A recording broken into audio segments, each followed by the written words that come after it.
Liz Kendall, the Work and Pensions Secretary, finds herself now at the centre of this growing political storm over welfare reform.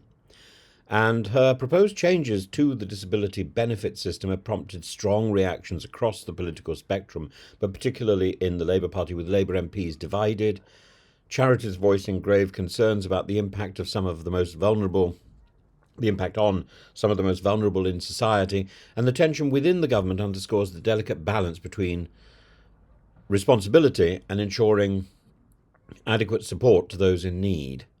And at the heart of Kendall's proposals is the right to try guarantee, a measure designed to address a major flaw in the existing welfare system, where attempting to enter employment can lead to an automatic reassessment and a potential loss of benefits.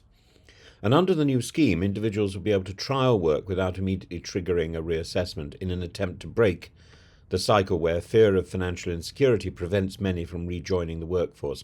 This seems quite a novel and quite a well thought through idea, something which is long overdue. It's intended to counteract what Kendall describes as the trapping effect of the current system, which has left many claimants hesitant to seek employment because they know that in that period, when they are first setting out on employment, they're going to be worse off than they ever were before. And there's no net to help them. The broader welfare reform package, however, remains highly contentious. The government seeking to reduce the benefits bill by up to £6 billion over the next 5 years, citing an unsustainable rise in disability and incapacity claims since the pandemic. And spending on health-related benefits has surged, with a number of PIP, personal independence payments, claimants rising from 2 million to 3 million since 2019 and projected to reach 4.3 million by the end of the decade. Kendall has argued that these figures reflect a structural problem within the system where too many people capable of work are instead being placed on long-term support. And one of the most controversial aspects of the reforms is the proposed tightening of PIP eligibility criteria, and reports suggest that up to 1 million claimants could see reductions or lose their payments entirely, particularly those with mental health conditions or lower levels of physical impairment. Individuals who require a hearing aid, for example, may no longer meet the new stricter threshold. The backlash has been swift, with charities like Scope warning that such a move would push thousands into poverty, and James Taylor of Scope described the potential changes as disastrous. In the middle of this sort of mounting criticism, Kendall has signalled some willingness to soften certain aspects of the reforms, and reports indicate that she may abandon plans to freeze PIP payments in 2026 to a move initially considered as part of the cost-cutting strategy. And this retreat suggests internal pressure from senior Labour figures, including Angela Rayner and Ed Miliband, who have expressed concerns over the potential impact on low-income, disabled individuals. Nevertheless, other reforms appear set to proceed, and the top rate of incapacity benefit is expected to be reduced, while the basic rate of universal credit is likely to be increased. And the justification is that the low rate of unemployment support has inadvertently driven many with mild or moderate health conditions to claim disability benefits instead.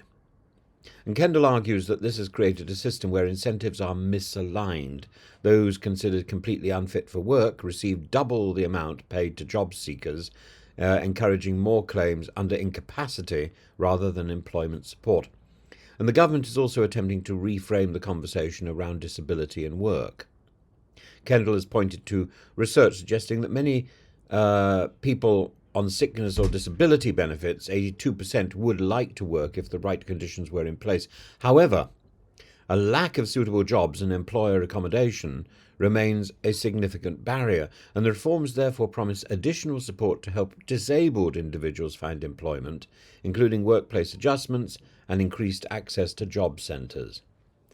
Starmer and the Chancellor Rachel Reeves have been clear that the current welfare system is unsustainable, and Starmer has argued that it can't be defended on economic or moral terms, pointing to the worrying number of young people considered unfit for work and the increasing rates of economic inactivity in the UK compared to other European countries. The argument is that without reform, Britain risks a generation being consigned to long-term welfare dependency. Despite these justifications, the political risks for Labour are significant. Welfare reform has long been a difficult subject for the party, and the proposed changes have the potential to provoke the largest internal rebellion of Starmer's tenure so far. Labour MPs from the left of the party see the cuts as an unnecessary attack on the vulnerable, while others fear the electoral consequences of being seen as too harsh on those with disabilities and chronic illnesses. And come 4 years' time, this will be the end of the Labour government. Ultimately, Kendall's approach represents a pragmatic but politically precarious attempt to redefine Britain's welfare landscape.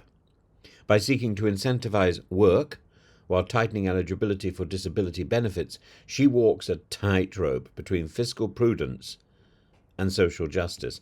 And whether the final reforms strike the right balance remains to be seen. But what is certain is that this will remain a defining issue for Labour and for the Labour government in the coming months.